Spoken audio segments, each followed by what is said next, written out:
Well, the jobs news, not good news for Mitt Romney. Here's another. The Republican front runner might not be the front runner, at least not now. According to Rasmussen, Newt's the party's new Butte. The former speaker, now the present Republican leader, for now, to a not-so-convinced Ron Paul. The Texas congressman joins me out of Manchester, New Hampshire. Congressman, what do you think of that poll? Showing Newt well ahead. Well, there's been quite a few that jump up in the polls and they quickly go down, so only time will tell how long he'll be up there. So you have your doubts as to whether this up again, down again fate of Republican leaders continues, huh?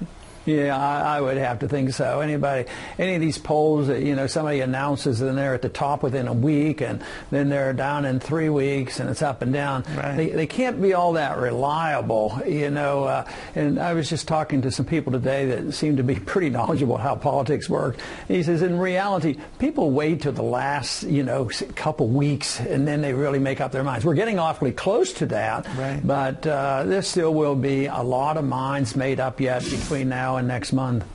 You had said, and we're going to get to this in a second in a little more detail, Congressman, that you don't think Newt Gingrich is a true conservative. What did you mean by that?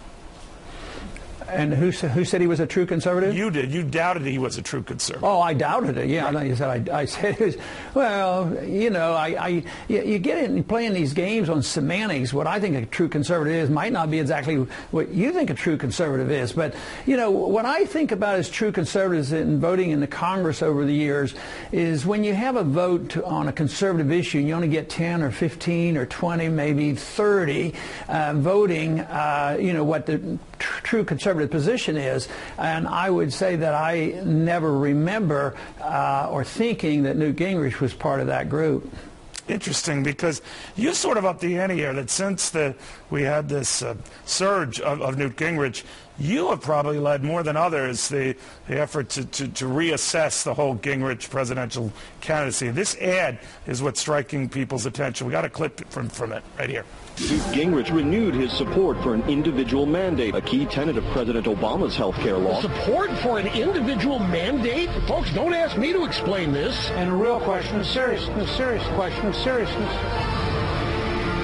Everything that Gingrich railed against when he was in the House, he went the other way when he got paid to go the other way. You're an embarrassment to our party. He's flipped and flopped based on who's paying him. He's demonstrating himself to be the very essence of the Washington insider. Boy, that was a fast spot to get out there. When did you guys put this together? That was just a couple of days ago. Matter of fact, that wasn't too tough because we didn't have to be too creative. We just had to, get some clips, mostly of what he said or somebody else said about him. So we weren't all that creative. We don't have any creative language in there. That's not me giving an opinion. It was just a recording. And I think one of the things, I really don't like that part of politics. I wish we could just debate purely the issues. But I think I was a little bit frustrated with the fact that these events weren't being fully discussed in the media. At the same time, I thought the media was getting out of control when they were dwelling so much time on another candidate and had nothing to do with his issues and his beliefs. And of course, you know who I'm talking about. Are you talking about Herman Cain right now? Yeah, I mean, how much time should we spend on that? I mean, I don't say the media shouldn't even talk about it, but if you go back and look at the hours spent on that versus the little bit of information talking about the flip-flopping of the candidates and their positions, I just thought it was necessary to get some of that information out. All right, so I take it from what you mean, this announcement that Herman Cain is going to make tomorrow, I guess whether he's in or out of the race, you don't think that this should be the issue that takes him out of the race? I would have preferred that it would have been his proposal for a national sales tax and the fact that he was closely connected to the Federal Reserve System and that he supported the bailouts. I mean, that to me was much more important than spending the time and energies and the amount of airtime used to talk about something that, like I said, was important. But in priorities, I would have said that these issues are more important, whether they're Herman Cain's or Newt Gingrich's positions. I think we should talk about where they've been and what they do and how often they change their tune. And I think that would be a much better use of time on the air. So would you feel the same way if some of the same issues that have come up against Herman Cain, fairly or not, Congressman, come up against Newt Gingrich and his prior marriages and handling of relationships? Would that also be out of bounds?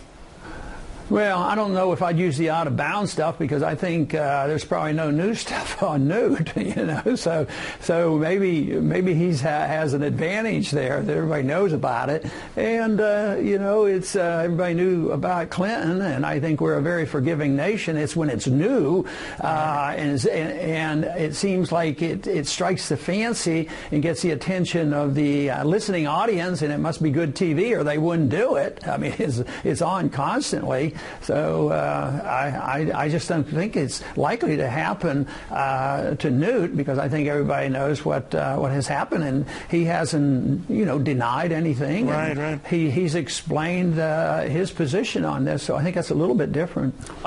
Nevertheless, given this ad that's out, and you're right, you're quoting and just putting together a bunch of sources from Rush Limbaugh and other commentators and reporters and the like, but in the end, it could do a considerable amount of damage to him in these tip-off states.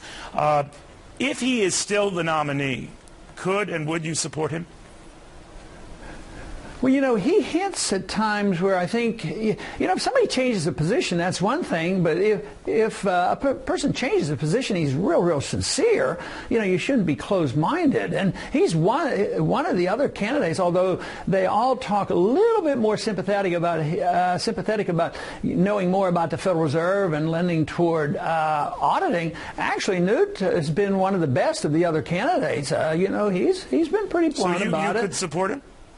Well, I'm telling you that if there was more of that, if there was more of him and I coming to agreements, and I can be convinced, but I think there are some issues there that would be quite difficult because he really loves the Patriot Act, and that means he doesn't care about the Fourth Amendment and these kind of things. So I'd have to be convinced, but he's sort of opening up my mind to the fact that maybe he is sincere about the Federal Reserve. So that to me it means I ought to keep an open mind. Maybe you're contagious, Congressman. We had your son here, Rand Paul, the Kentucky senator, who said he doesn't think you would ever entertain running as a third-party candidate. Is he right? That's pretty darn close. I mean, I'm not thinking about it because, look, I'm not doing badly right now. It seems like we're very happy with our polls, so why should we even talk about it or think about it? So we concentrate only on one thing, keep moving up in the polls and see how things come out in a month or two. All right. We'll watch closely. You're polling very well in the meantime, Congressman. Thank you very, very much. Be well. All right.